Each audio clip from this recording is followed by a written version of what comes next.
Oi, Oi, Lili, Otávio. tudo bem? Tudo bom? Tudo bom? Acabei de Tudo entrar, ótimo. vamos começar então. Tudo certo. Muitos coraçõezinhos já.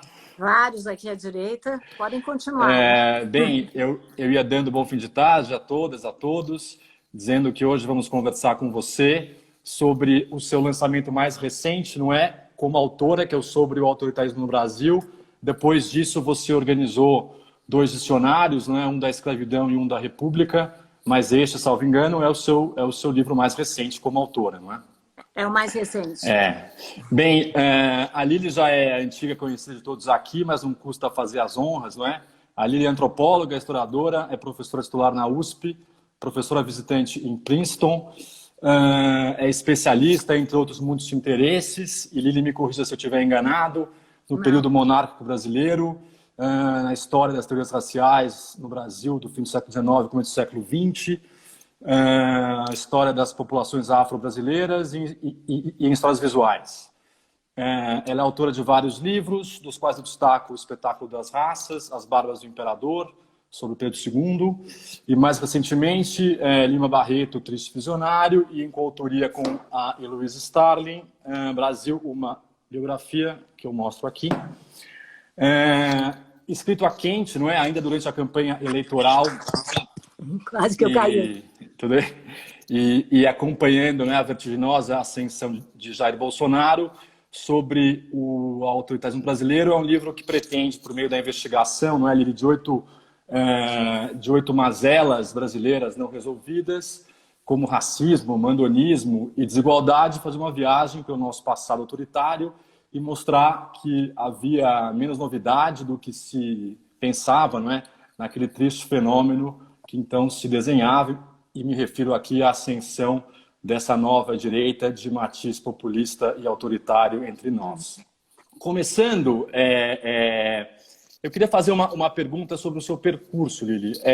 Embora você tenha sempre, não é, colaborado com a imprensa e seja autora de livros que pretendem dialogar com um público mais amplo, alguns dos quais chegaram a ser grandes best-sellers, eu diria que só mais recentemente você, se eu posso dizer assim, vestiu com mais empenho as roupagens de uma intelectual pública, não é? Inclusive usando esta ferramenta aqui, o Instagram, para conversar com mais pessoas. E eu acho que este livro que nós vamos comentar aqui hoje, ele se insere nesse contexto e talvez o início dessa sua, se eu posso dizer assim, militância maior. Eu queria saber se é isso mesmo, se você enxerga isso dessa forma, e se foram os tempos, não é? Os tempos difíceis por que passamos, que a levaram a adotar essa postura. Bom, muito obrigada. Obrigada a todos que estão aqui, a todos os corações. Obrigada à Companhia das Letras. Obrigada, Otávio. Ele só esqueceu Imagina. de dizer uma coisa importante na apresentação, é que o Otávio Marques da Costa foi o meu editor, junto com o Luiz Schwartz, né? Então, eu não sei se vocês sabem, mas o editor tem uma posição fundamental no livro.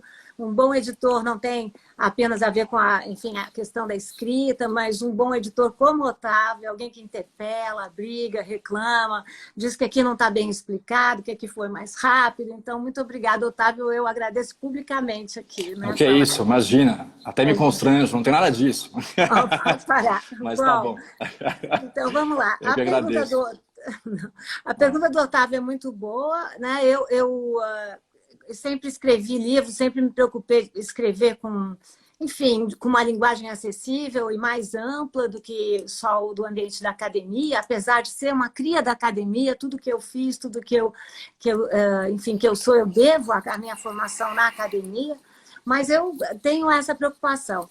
Eu tinha um Instagram que foi muito motivado pelo Adriano Pedrosa, porque eu também trabalho no MASP como curadora adjunta para histórias e narrativas, e o Adriano me disse que quando nós fizéssemos as exposições, que era muito importante eu mostrar as imagens para tentar ver com o público. Então, era um Instagram muito voltado à questão da arte, exclusivamente. Você tem toda a razão, no contexto, enfim, das eleições de 2018, do fortalecimento do nosso atual presidente, né? Eu comecei a postar, eu comecei postando pequenos Instagrams sobre, quando Jair Bolsonaro foi eleito, sobre os ministros de Jair Bolsonaro, mostrando como, diferente do que o presidente havia dito, não se tratavam de especialistas de maneira nenhuma. Uhum. Recebi uma grande reação. Na academia, a gente vive, de alguma maneira, num mundo mais protegido. Foi a primeira vez que eu fui chamada de esquerdopata, com letras maiúsculas, ou, enfim, que a gente percebe um diálogo, às vezes um diálogo muito ruim, que não vale a pena estabelecer, e às vezes é um bom diálogo. Eu fui encontrando no Instagram pessoas que, muitas vezes, que interagem comigo de uma maneira muito boa. E, enfim, com a conformação do novo governo, com a situação que nós vivemos, uma situação de claro autoritarismo, um presidente que não é apegado a valores democráticos, um presidente que não professa a favor dos novos agentes sociais, das minorias, das mulheres, dos homens, das pessoas LGBT, dos indígenas, dos quilombolas. Aí eu achei que eu deveria continuar nessa minha militância diária. Eu faço tudo sozinha, eu escrevo sozinha, seleciono notícias sozinha e comento sempre que eu posso, sempre sozinha.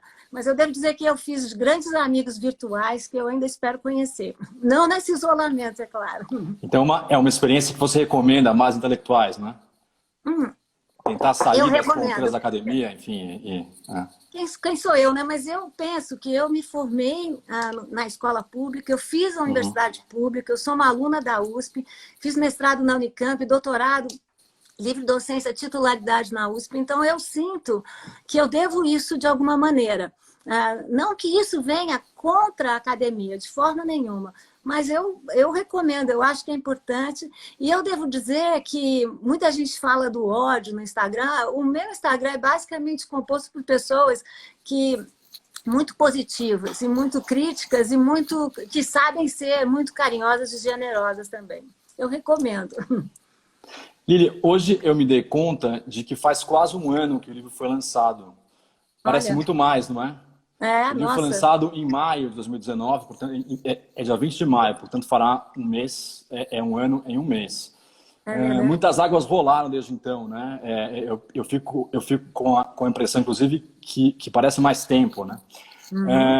Bem, eu acho que nesse meio tempo o intento autoritário do nosso governante ficou patente, não é? Se é que havia alguma dúvida. Agora, muito se diz que as nossas instituições teriam tido o papel de contê-lo.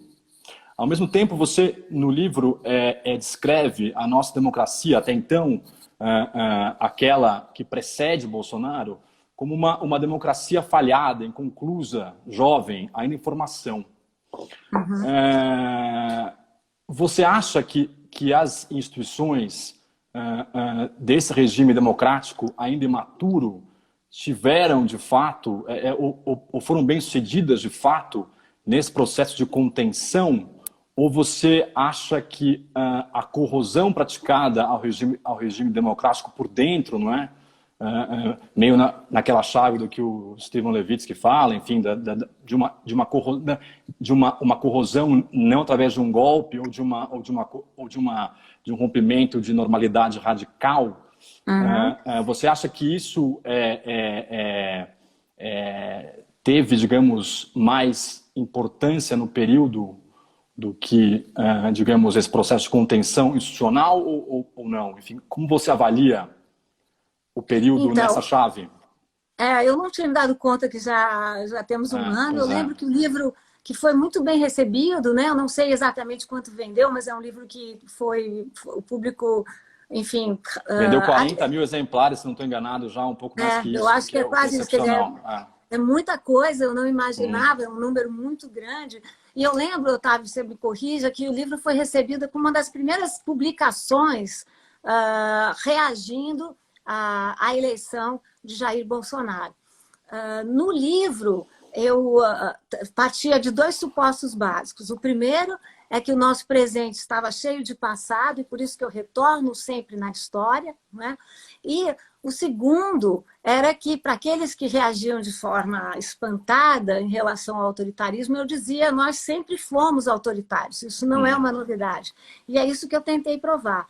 Eu acho que o livro continua de pé, na verdade, ao contrário, né? Ele se sustenta cada vez mais, porque o autoritarismo se não era muito claro naquele momento, foi ficando muito claro rapidamente, né? Com o governo censurando publicidades que traziam uma população mais ampla, com o governo depondo cientistas que não diziam exatamente o que o governo acreditava, com o governo se colocando contra as minorias. Então, eu acho que essa questão ficou de pé.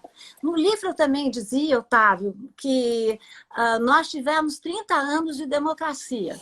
Se não de democracia plena, porque isso praticamente não existe, apenas, pelo menos de uma democracia, um experimento democrático durante 30 anos.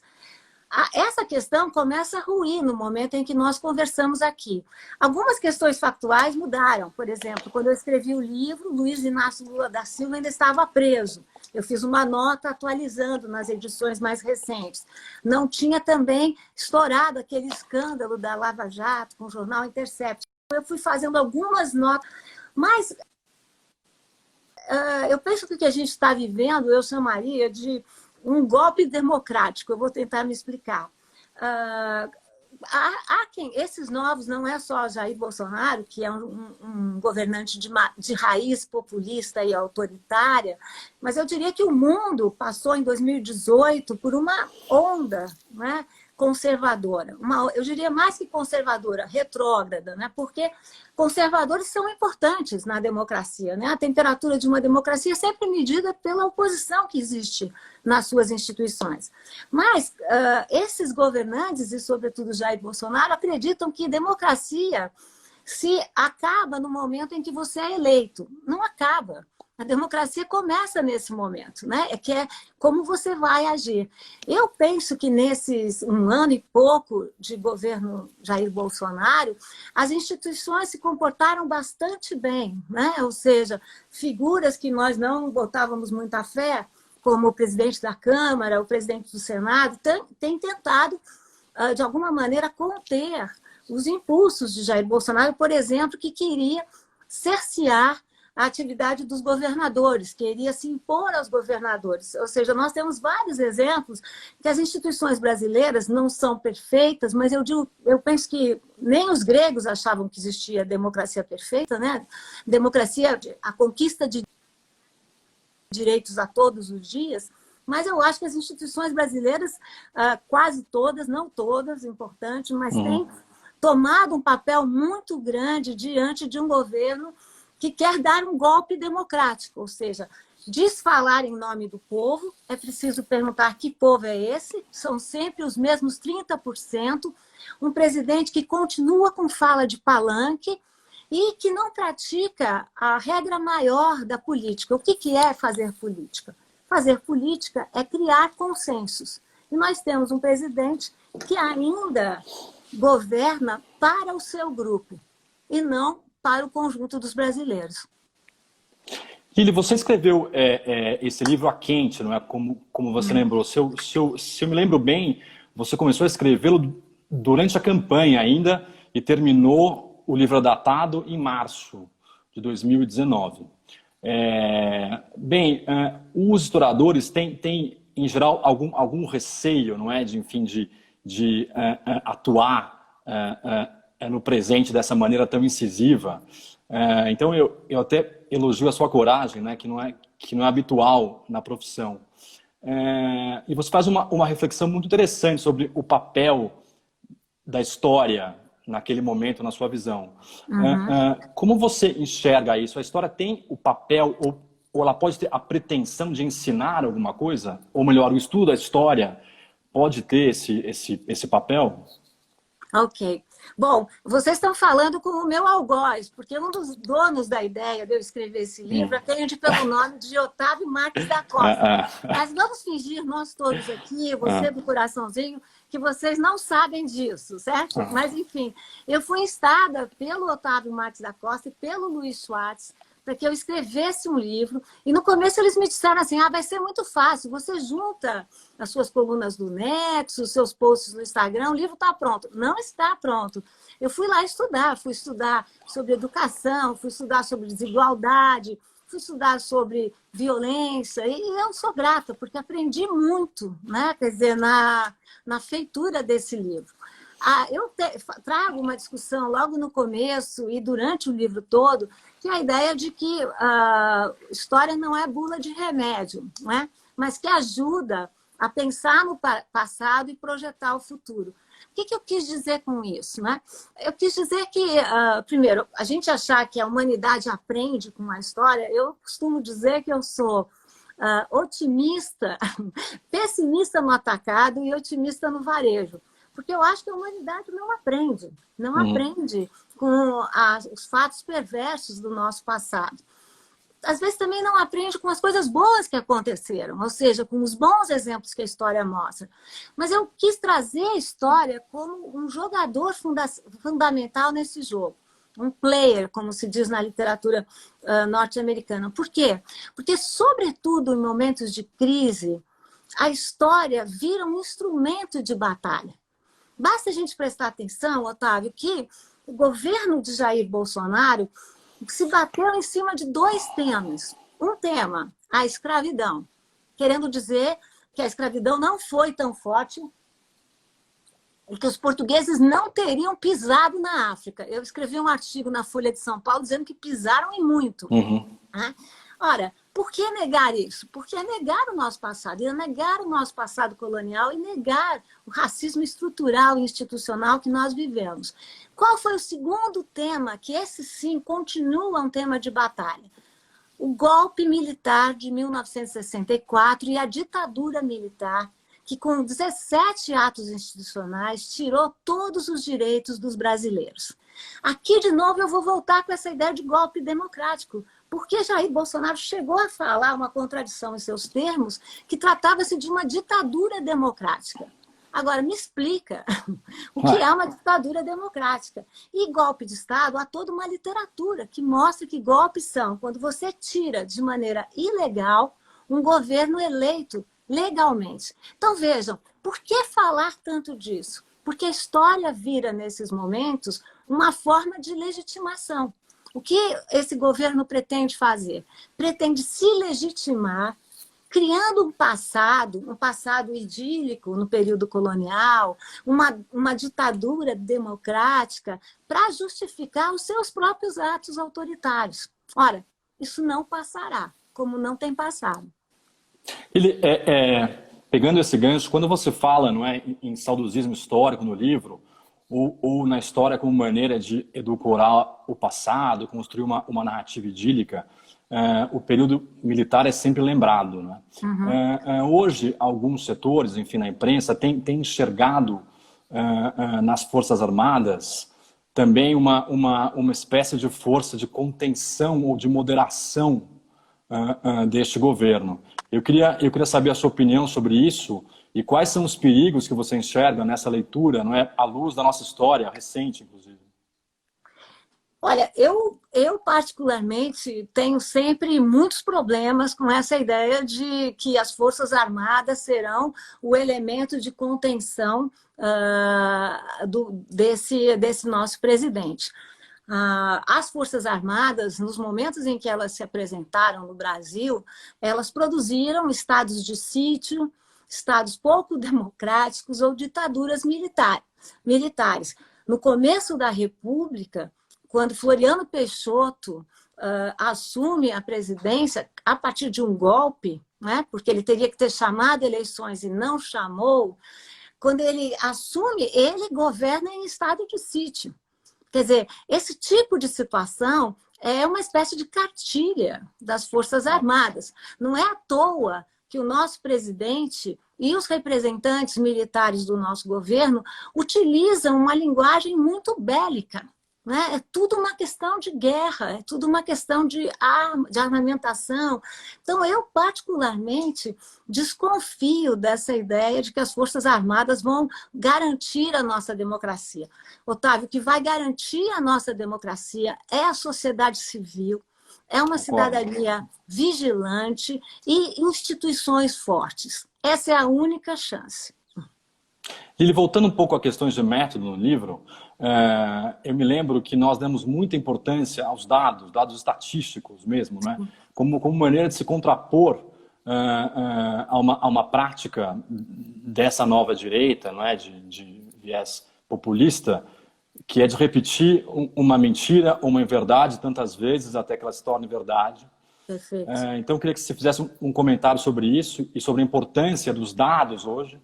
E também, se puder, fazer uma breve avaliação sobre o caráter anti-intelectual, enfim, desses governantes e sobre o ataque sistemático, não é, que se faz aos intelectuais e à ciência. Isso fica muito patente, não é, durante essa epidemia, não é? Enfim, o negacionismo da ciência, da boa informação, do conhecimento.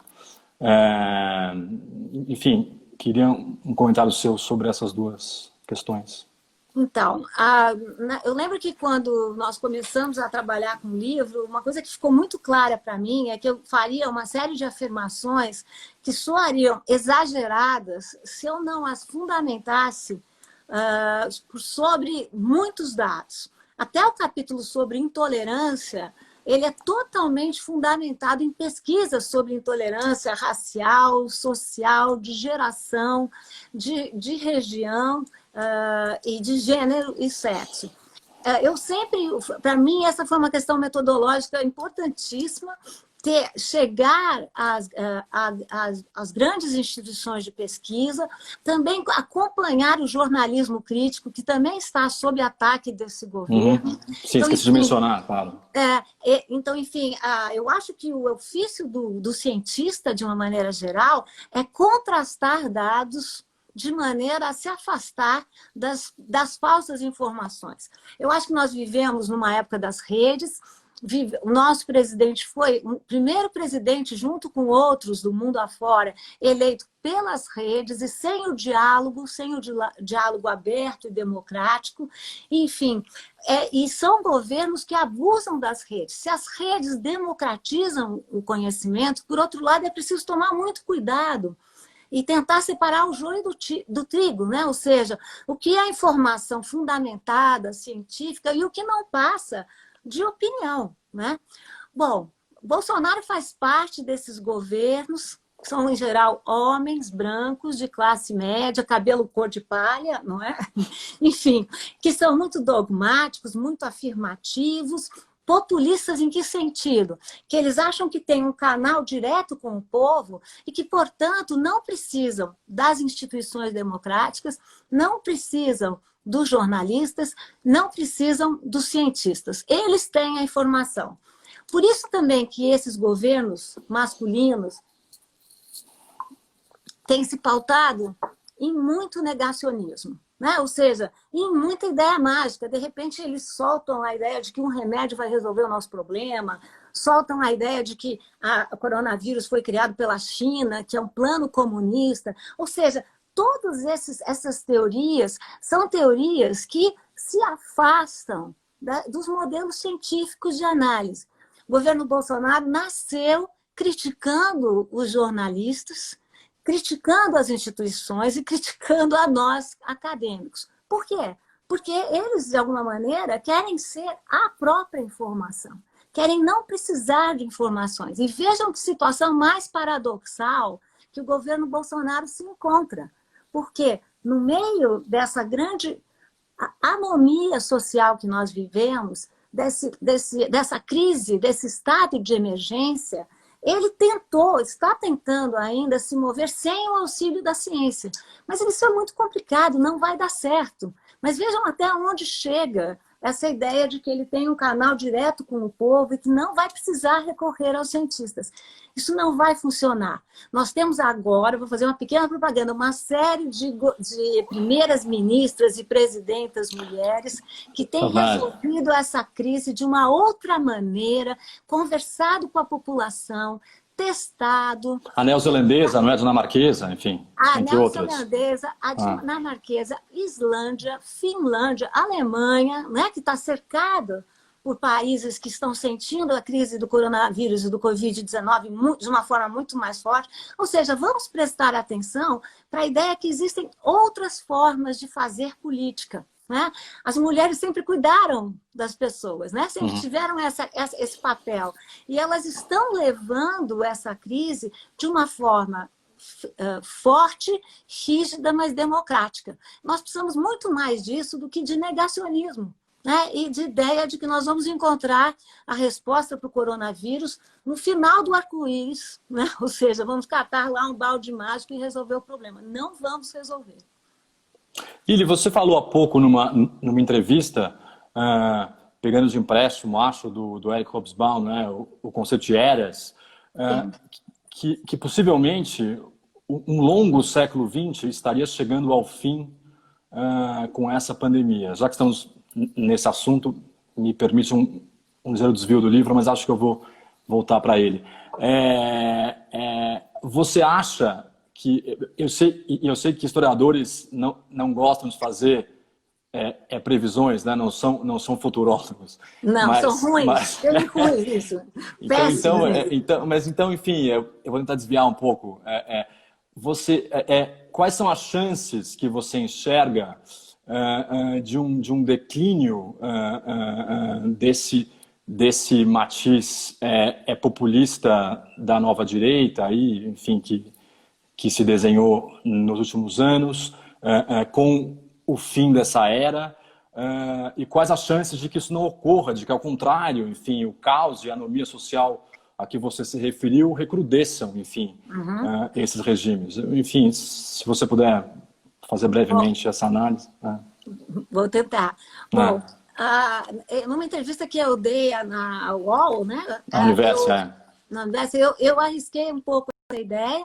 É assim, o Heinz Hobsbawm, que quando ele fez, é um historiador inglês que eu gosto muito, ele fez uma série de livros sobre as diferentes eras, a era do capitalismo, a era dos impérios, a era dos extremos, e ele disse que o século XIX não teria terminado na passagem do século, ele teria terminado com a Primeira Guerra Mundial. Por quê? Porque o século XIX termina, e o começo do XX também, na Belle Époque, numa época de otimismos desenfreados, né? A ideia de que ninguém conseguia travar a humanidade, e vejo que de 14 a 18 ocorre um dos conflitos mundiais mais violentos que já se teve notícia, a Primeira Guerra Mundial. Aqueles que não morreram saíram da Primeira Guerra muito traumatizados, com muitos problemas psicológicos, porque lá o conflito se deu em batalha campal, homem a homem. Foi uma questão, foi terrível, né? As pessoas lembram essa ideia da produção do inimigo, da produção do estrangeiro e os traumas que isso pode criar. Ora, eu usei essa ideia do Hobsbawm, né, de que não é possível datar a mudança de séculos a partir do calendário, a partir da mudança do pulo de 7 ondas, do que for, porque, na verdade, é preciso ver quando é que um século se encerra. Então, eu parti do pressuposto, é ela que anuncia o final do século XX. Se nós pensarmos, o século XX foi o século da tecnologia, né? Foi o século, enfim, desse mundo globalizado a partir de uma imensa tecnologia. E o que está acontecendo nesse momento, Otávio? Um pequeno micro-organismo que nós não conseguimos ver, esse inimigo que bate na nossa porta, mas nós não sabemos de onde ele vem. Os nossos joelhos. Teve a capacidade de fazer parar imensos impérios, que nós acreditávamos que jamais parariam, né? Então, nessa era da velocidade, nessa era do tempo breve, nessa era da tecnologia, as pessoas, quem pode, não todos, podemos falar disso se você quiser, estão em casas aguardando com uma outra temporalidade, uma outra realidade. Agora, o que essa crise pode fazer? De um lado, a crise tem a capacidade de iluminar grandes novos líderes, né? Nós nos referimos a algumas delas, né? Essas mulheres que estão no governo de uma série de países e estão fazendo da crise uma forma de oportunidade, né? Podemos falar mais disso. Mas também a crise, nós sabemos, pode gerar saídas muito conservadoras. como é o caso da Hungria, do Viktor Orbán, que, não contente de dar um golpe, deu mais um golpe sobre si, sobre os outros. Né? Ou seja, e o que fez Viktor Orbán na Hungria? Cassou os direitos de todos. Ora, nós sabemos que crises sanitárias como essa, crises da saúde, são estados de exceção. Mas os estados de exceção também têm seus limites. Ou seja, um estado de exceção não pede, por exemplo, que a imprensa seja censurada, que é o que está acontecendo na Hungria, que os intelectuais sejam censurados. Então, eu vejo também, eu não vou fazer nenhuma previsão, né? Mas, em geral, as previsões estão enganadas. Eu acho que nós estamos vivendo uma situação do hoje, né? Vamos fazer de uma semana 7 dias, né? Cada dia é um dia, mas eu vejo com muita preocupação essas saídas à direita, essas saídas mais conservadoras, que ao invés de transformar a crise num momento de uma guerra de solidariedade, podem transformar a crise numa guerra de autoritarismo, de governos autoritários e que pretendem dar golpe a qualquer custo. Né? E nós temos visto, acompanhado, né, acho que todos, um desgaste popular palpável, né, do governo Bolsonaro. Mas o que, enfim, que sofre panelaços diários, etc. Mas o que me escandaliza, na verdade, é a manutenção de taxas de aprovação que eu considero muito altas, enfim, ante a barbárie, não é, circundante. No livro você fala muito, né? Esse é um livro, sobretudo sobre as permanências da história, eu acho, né? Sobre o quanto a história ainda informa o presente. Você acha, enfim, você identifica nisso um certo saudosismo de uma via autoritária, enfim, isso, enfim, é por isso que nós ainda lidamos com uma taxa de aprovação tão alta deste governo, e passando um pouco a uma outra chave, não é, diretor da história, a da mudança. Nós sabemos que as mentalidades mudam muito lentamente, né? São processos longos. Enfim, uma vez destampado esse autoritarismo de raiz no Brasil, você acha que nós conseguiremos reverter a onda rapidamente? Enfim, é um processo que vai poder ser contido? Enfim, isso me inquieta um pouco, eu queria saber a sua opinião. Bom, me inquieta também muito, né? O Otávio insiste em pedir para que eu faça previsões de futuro, né? Quando, na verdade, o livro ele mostra como nós... o Carlos Drummond de Andrade, esse grande poeta, ele diz que toda a história é remorso. Né? Exato. E eu acho que nós vivemos com esse remorso. O remorso da escravidão, o remorso de termos sido o último país a abolir a escravidão mercantil, o remorso de termos sido não só colonizados, mas continuarmos com valores muito coloniais, o remorso de termos mandonismos tão localizados. A política brasileira, eu mostro no livro como a nova Câmara é muito formada pela bancada dos coronéis, ou seja, famílias que detêm o controle em seus estados há séculos, né? E continuam presentes. Né? Esse também é um país do patrimonialismo, da mistura muito clara das esferas públicas e das esferas privadas. É um país muito violento, com taxas de violência muito grandes. Portanto, todas essas características. É um país muito racista. Eu costumo dizer que nós não teremos uma democracia no Brasil enquanto continuarmos tão racistas, né? Praticando esses números de feminicídio tão grandes, atentando contra a vida das populações LGBTQ, na maneira como nós atentamos. Mas, enfim, o que acontece na prática, na nossa Câmara, no nosso Senado? Quem nós elegemos, no fundo? Elegemos políticos que representam esse pensamento autoritário, em grande parte. E as eleições de 2018 foram muito isso, e trouxeram, enfim, para o cenário da política, um ódio, uma raiva, uma divisão política que nós talvez não conhecíamos. Conhecíamos, sim, o autoritarismo. Não conhecíamos esses personagens que vêm aí cobrando tudo, né? Parece o filme O Cobrador, o livro O Cobrador, né?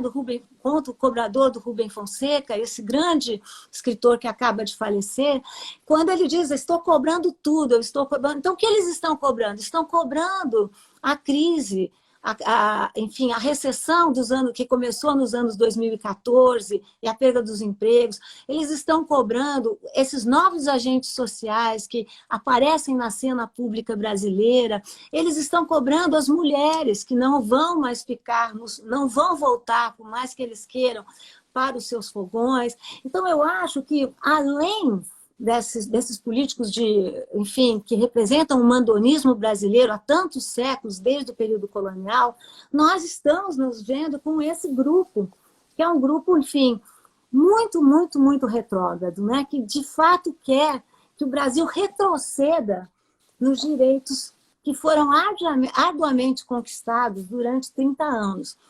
O Brasil não vai retroceder, né? Eu acho que os casais homoafetivos, da população LGBT que estão andando nas ruas com as suas mãos dadas, vão continuar andando nas ruas. As mulheres que conquistaram lugares nas grandes empresas, lugares nas políticas, não vão voltar atrás. Os negros que conseguiram finalmente posições nas universidades e em locais de destaque não vão recuar, né? Então, eu acho que isso não vai acontecer. Né? A sociedade civil brasileira alcançou um patamar que vai ser muito difícil retroagir. Né? O que vai acontecer, enfim, só a gente jogando nos búzios, claro, né? Fazendo uma fé. Mas eu penso que esse grau de conquistas que nós tivemos em 30 anos de democracia plena, eu acho que eles estão dados. Né? Lili, mas você acha que esse grupo, enfim, esse terço, não é, talvez, da população brasileira que ainda apoia esse governo, você acha que isso é algo novo ou na verdade, somente a gramática é nova? Enfim, isso é resultado de uma permanência? Enfim, é assim que você enxerga? Enfim, havia algo ali dormente que simplesmente foi acordado por uma nova gramática, por novos métodos? Enfim, eu acho que uma parte, sim.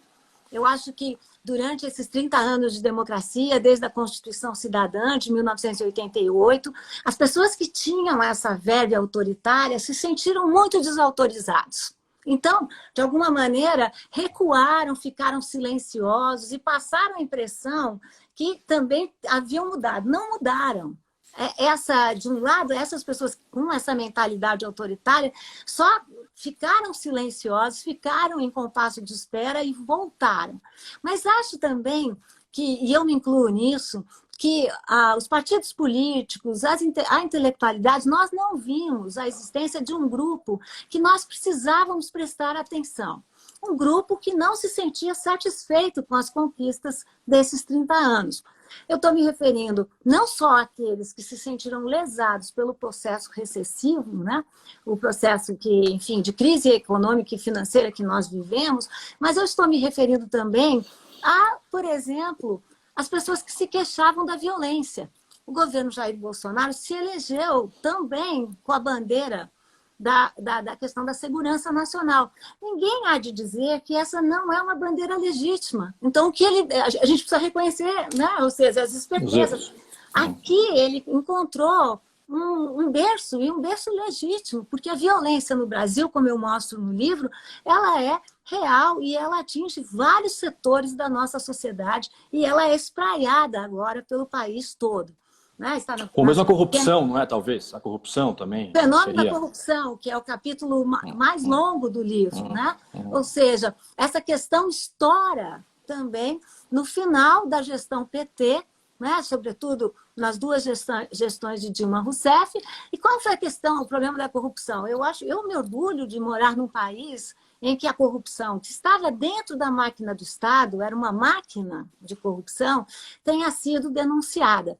Mas eu não penso que a gente deve agora achar apenas um culpado. Né? A teoria do bode expiatório é muito fácil, né? Ou seja, você culpabiliza e isso estoura. A gente sabe que Jair Bolsonaro se elegeu na onda do antipetismo, numa onda radical. E Jair Bolsonaro também, que vinha se preparando para esse lugar, se elegeu junto com o voto evangélico. Eu prefiro falar de igrejas evangélicas, né? Tenho lido livros sobre igrejas evangélicas.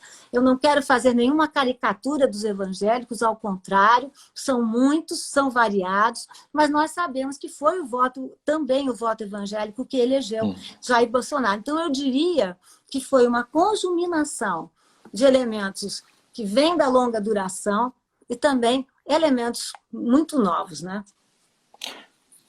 Sim. Boa análise. Lili, você analisa no livro, não é? Como eu já disse, oito mazelas ou 8 categorias, nós podemos chamar assim. Muitas delas interrelacionadas, não é? Sim. Qual seria, é difícil também essa questão, me perdoe, mas qual seria, você acha, a de mais difícil superação? O que está mais entranhado no nosso racismo, desigualdade, o que é? Eu diria que racismo e desigualdade, né? Eu já falei um tanto de racismo, gostaria de falar de desigualdade. Essa pandemia que nós estamos vivendo, ela está escancarando a desigualdade no Brasil. Se a pandemia entrou de avião, né? Ou seja, com as elites que estavam fora do Brasil e entraram no Brasil contaminadas, se os primeiros dados apontavam para os bairros de classe, a contaminação maior nos bairros de classe média e de elite, os dados atuais, as pesquisas atuais têm mostrado que, infelizmente, a grande contaminação está nas periferias do Brasil. A desigualdade social é particularmente perversa no Brasil.